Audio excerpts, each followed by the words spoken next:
Hi there, I'm Lena Anani, and you're listening to She Wrote a Book, where I interview amazing women from all over the world who also happen to be published authors. I created this show to educate, entertain, and inspire you to be the voice you want to hear in the world. Did you know this episode comes with a free gift? It's a webinar for aspiring authors who want to learn my insider secrets on writing and publishing books. You can access this free training instantly at SheWroteABook.com/bonus. Now let's get started. You are listening to episode number 69 of She Wrote a Book, and today I'm interviewing Sarah Barbour, author of the book Asking Angelina, a love and coffee adventure. Still a virgin at 22, Lauren Prescott is assigned to write a raunchy sex advice column. She soon finds herself attracting a whole new kind of attention and is forced to choose between two different but equally desirable men. Sarah Barbour is an editor and publication consultant. In her spare time, she writes romance novels under the pen name Thea Dawson. She lives in the Pacific Northwest with her husband and 3 daughters. Again, her book is called Asking Angelina, a love and coffee adventure. You can find the link to purchase her book in our show notes for this episode at SheWroteABook.com/69. So, Sarah, it's such a pleasure to have you as a guest today. My first question for you is this: what inspired you to write and publish this novel? Well, thank you so much for having me, Lena. Uh, the idea for this specific novel came from a discussion on Facebook in which somebody mentioned that when she was 22 years old, she'd been assigned to write the sex column for a women's magazine she worked for, even though she was, in fact, still a virgin. And I thought that would be a really funny basis for a romance novel. I think her point was don't take everything you read in women's magazines seriously. But I sort of took it and wrapped a whole story around it. Asking Angelina is my second book. The first one is called Wanderlust, and it's actually about Lauren Prescott's older sister, Monica. So I decided I'd sort of build this whole world around the Prescott sisters. And I'm working on a third novel right now about the third Prescott sister, which I hope to have out sometime next spring. Oh, cool. That's awesome that there's a series of sisters. That's good to know. So you write. So you have a pen name. You write under a pen name as Thea Dawson. Mhm. Do you write all of your books under that pen name? All of my fiction books so far. I plan to write more fiction books under that name. I do have 2 books out under my own name, Sarah Barbour. One is a book of it's a collection of knitting patterns, and the other is about how to start a career as a freelance editor. So they're very different, and I thought adding fiction books in on the same name would just be really weird. And so I thought it'd be fun to have a completely separate romance novel identity. And it is kind of fun having a secret identity. Very cool, very cool. Why did you choose, or how did you come up with the pen name Thea Dawson? I wish I could say I had like some really cool story behind it. I I came up with Thea because I really wanted to name my youngest daughter Theodora, and my husband was like, "No, that's a ridiculous name. You absolutely cannot." So, but I still really loved the name, and I thought, well, Theodora is maybe a bit too much, but we'll go with Thea. It's a short version of Theodora. And Dawson, I think I got from Dawson's Creek, the TV show. It just seemed sort of fitting for a romance author. It sounded like a nice name. That's awesome. I was actually going to make a joke about, oh, is it named after Dawson from Dawson's Creek? So I must have tuned in on that. That's awesome. That's so great. So tell me a little bit about why. So asking Angelina, is Angelina her pen name in the column that she writes? Yes, before she even gets assigned the column already exists. It's been written by a series of freelance writers. It's called Ask Angelina, and then Lauren is given the column. She's assigned it at work, and as a result, she sort of has to start asking other people questions. She has to start doing research on all these crazy, kinky things she never even realized existed. And that leads to attention from certain desirable gentlemen in her life that she wasn't really thinking of. And it just sort of, and those events end up inspiring a whole bunch of other life changes for her. Wow. how did you, okay, so like you, so I know this is book two in the series. What, like how did you go from writing nonfiction to fiction? Or did you start writing fiction first and then nonfiction? Well, I started writing nonfiction first, and I'm kind of embarrassed to admit this, but I used to be a real snob about romance novels. I used to think, oh, those are just silly. They don't make any sense. Um, and then when I started editing, I ended up working with a lot of romance writers. And I really enjoyed the books. And I thought, oh, this is crazy. I've been such a snob about these books all my life, and they're actually a lot of fun. And a lot of them are really well written, and the authors are great people. And I think I'd like to write one myself. So I wrote Wanderlust. I put that out on the market last February. And over the summer, I wrote Asking Angelina and just put it out last week. How long did it take you to write it? Well, the actual writing, I mean, if you actually sort of totaled it all up, it probably was over the course of a couple months, but it sat on my laptop for a long time because I got it about 90% finished, and then I just couldn't quite get it done. I needed some time away from it, I think. And then I decided it's sat on the laptop long enough. It's time to just finish it up and get it out there. So I did.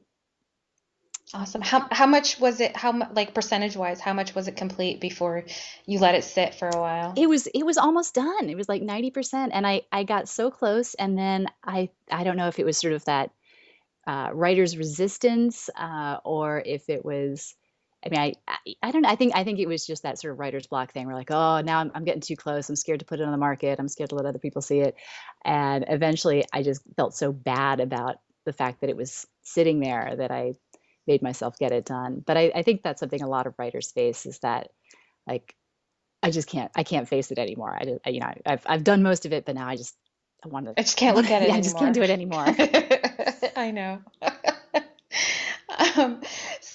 Um, did you use like a certain formula to write the story so that there were no holes in the story? Um, well, I think that was one of the things that kind of took me so long. There was just a few things that didn't quite add up, and I had to, I'd written all the really fun scenes, and then I had to kind of go back and make them work together and fix all the tiny details, and it's really tedious stuff. But I can't say I used a real precise formula. There's a book called I want to say it's called the Mirror Moment, and I'm completely blanking on the name, but I'll email it to you, and if you want to share it with people who listen, that'd be great.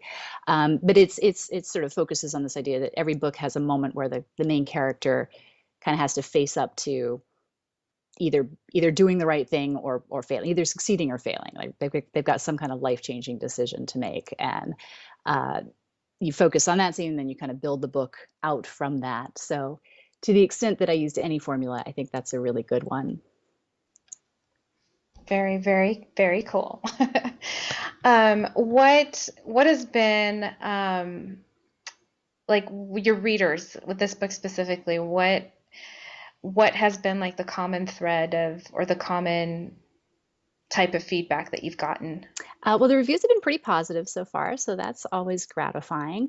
Um, a lot of people thought it's very funny, which is good because it's supposed to be funny, and it's very lighthearted. It's very cute, and people have gravitated toward one or the other of the heroes, um, the two guys that she has to choose from.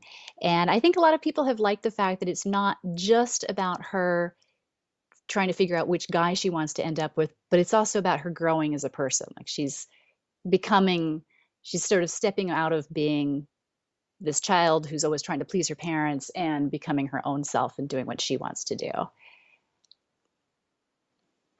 How do her sisters support her in her journey? Well, in this particular book, they don't really show up a whole lot. Um, Both for logistical plot reasons and also because I really wanted to focus on her. Um, the they both sort of exist as foils for what she does not want to be. So she's trying to like be the kid who stays home and does the right thing and takes care of her parents and makes her parents happy, makes her parents proud. Whereas the other two sisters have kind of gone off. They've literally left town. They're doing other things, and their stories exist in other books. But Lauren's home trying to kind of keep the home fires burning, and she's sort of doesn't say so explicitly, but she kind of blames her sisters for not being around. She feels like she's going to be the responsible one.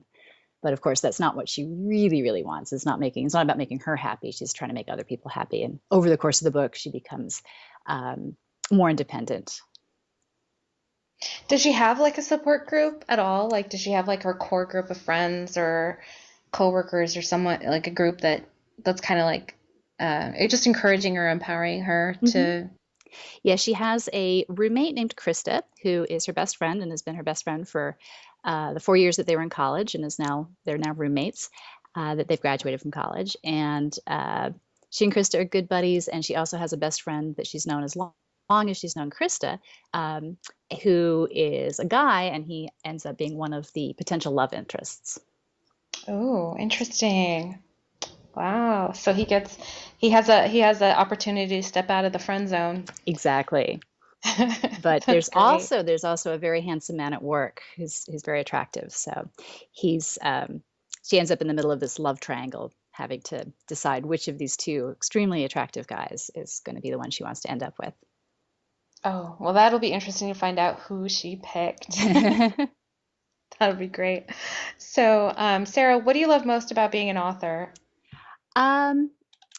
I like connecting with people. It's been really fun to meet bloggers and other writers and podcasters, people like you, and just get to explore sort of what other people are doing and how they're reacting to books. And so that's been really fun. It's definitely put me in contact with people that I would not otherwise have had the chance to meet. And it's fun just kind of creating these worlds and figuring out what comes next and how to make everything in the story make sense and yet still keep it fast-paced and fun and make the characters interesting and likable. So there's definitely some challenge there, but it's fun. It's a good creative outlet. Very cool. Sarah, thank you so much for being our special guest today. We will have a link to your book in the show notes for this episode, and our listeners can find that at SheWroteABook.com/69 to learn more about our author and her saucy book. So, Sarah, thanks again. It's been a pleasure. Lena, thank you so much. I really appreciate it. Thank you for listening to She Wrote a Book. If you enjoyed this episode, then subscribe now so you can automatically get access to all new episodes, and feel free to share your inspired thoughts with us in the comments too. I'd love to hear from you. Are you ready to write your own book? Get started now with my quick and concise webinars so you can learn my insider secrets on writing and publishing your own book. Claim your free gift now at SheWroteABook.com/bonus. Until then, may you always feel good and make magic. Feel good, make magic now. Lena and Anani will show you how. Ignite that wisdom inside of you and show the world what you do. To publish, write, and promote, learn the best way to go.